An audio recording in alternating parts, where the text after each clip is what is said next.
Assalamualaikum warahmatullahi wabarakatuh. Selamat pagi anak-anak. Masih semangat belajar dari rumah ya? Untuk pertemuan kali ini kita akan belajar tentang cerita fantasi. Apa itu cerita fantasi? Cerita fantasi merupakan gambaran peristiwa sesuai urutan waktu berdasarkan daya pikir dan daya hayal yang dituang dalam bentuk cerita.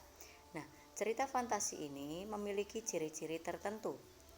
Ciri yang pertama itu mengandung keajaiban atau keanehan atau kemisteriusan. Ciri yang kedua memiliki ide cerita. Yang ketiga menggunakan latar lintas ruang dan waktu. Ciri yang keempat unik dan memiliki kesaktian. Ciri yang kelima bersifat fiksi, dan yang terakhir bahasa yang digunakan itu menggunakan bahasa sehari-hari atau bahasa informal. Nah, kita bahas satu persatu ciri-ciri cerita fantasi.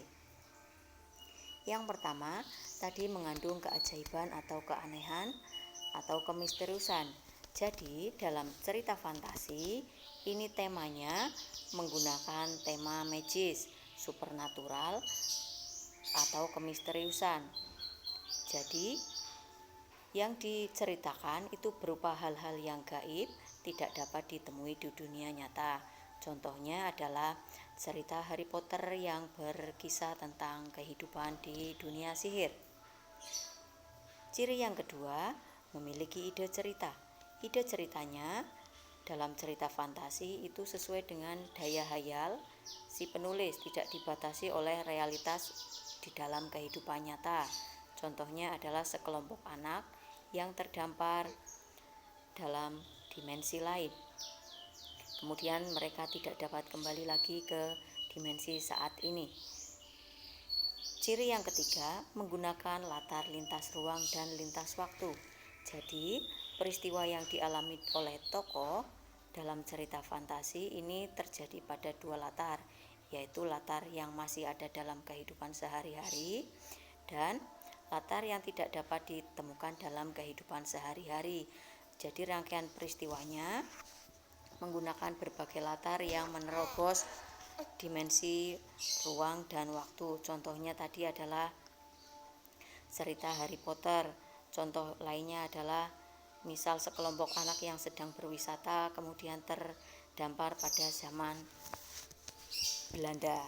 Itu ciri yang ketiga, menggunakan latar lintas ruang dan waktu. Kemudian ciri yang keempat, unik dan memiliki kesaktian. Maksudnya di sini, tokoh dalam cerita fantasi itu biasa diberi watak dan ciri yang tidak ditemukan dalam kehidupan sehari-hari. Biasanya memiliki kesaktian tertentu. Selain itu, tokoh juga bisa mengalami peristiwa misterius dan kejadian dalam berbagai latar waktu. Si tokoh dapat berada pada latar waktu dan tempat yang berbeda zaman, baik waktu lampau maupun yang akan datang. Ciri yang kelima bersifat fiksi. Fiksi di sini maksudnya adalah cerita fantasi itu tidak nyata, bukan kejadian nyata. Cerita fantasi bisa diilhami oleh latar atau objek yang ada dalam kehidupan, tetapi diberi fantasi.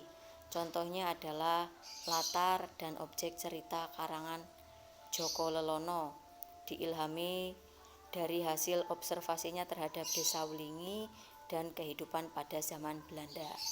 Nah, ciri-ciri yang terakhir, bahasa yang digunakan itu menggunakan bahasa sehari-hari, yaitu bahasa informal. Jadi dalam teks fantasi, dalam teks cerita fantasi itu menggunakan sinonim dengan emosi yang kuat, variatif, ekspresif, dan memuat ragam percakapan, bukan menggunakan bahasa yang formal ya. Selanjutnya, kita akan mempelajari tentang jenis-jenis cerita fantasi. Jenis cerita fantasi di sini ini ada dua. Yang pertama, berdasarkan latar cerita, dan yang kedua berdasarkan kenyataan hidup sehari-hari. Nah, berdasarkan latar cerita ini ada tiga, ada latar lintas waktu, masa lampau, ada latar waktu sezaman, dan yang ketiga latar lintas waktu futuristik atau masa yang akan datang. Kemudian yang Jenis cerita fantasi yang kedua ini berdasarkan kehidupan nyata dalam kehidupan sehari-hari. Contohnya adalah cerita fantasi total dan cerita fantasi irisan. Mari kita bahas satu persatu. Nah, dalam cerita fantasi total yang berdasarkan kehidupan dalam kenyataan hidup sehari-hari, cerita fantasi total itu semua objeknya ada pada cerita, tidak dapat dijumpai di dunia nyata. Contohnya adalah cerita fantasi Nagata The Little Dragon karya Uji Agustono, yang nama objek, nama orang, serta nama tempatnya merupakan rekaan pengarang. Kemudian cerita fantasi irisan maksudnya adalah ceritanya menggunakan ungkapan fantasi tapi masih menggunakan nama-nama dan tempat yang bisa dijumpai di kehidupan nyata. Contohnya adalah cerita fantasi Anak Rembulan, Negeri Misteri di Balik Pohon Kenari karya Joko Lelono. Nah, salah satu latar pada cerita tersebut adalah Desa Wlingi yang benar-benar ada di daerah Blitar. Kemudian jenis cerita fantasi yang selanjutnya tadi adalah berdasarkan cerita nyata. Berdasarkan latar cerita nyata ini ada 3. Yang pertama latar lintas waktu masa lampau. Maksudnya adalah latarnya itu menggunakan satu masa, jadi pada masa lampau. Kemudian latar lintas waktu sezaman, berarti latar yang digunakan berasal dari satu masa. Cerita dapat berupa fantasi masa kini, fantasi masa lampau, atau fantasi yang akan datang atau futuristik. Nah, itu tadi penjelasan tentang cerita fantasi, tentang ciri-cirinya dan jenis-jenis cerita fantasi. Semoga bermanfaat ya. Sekian.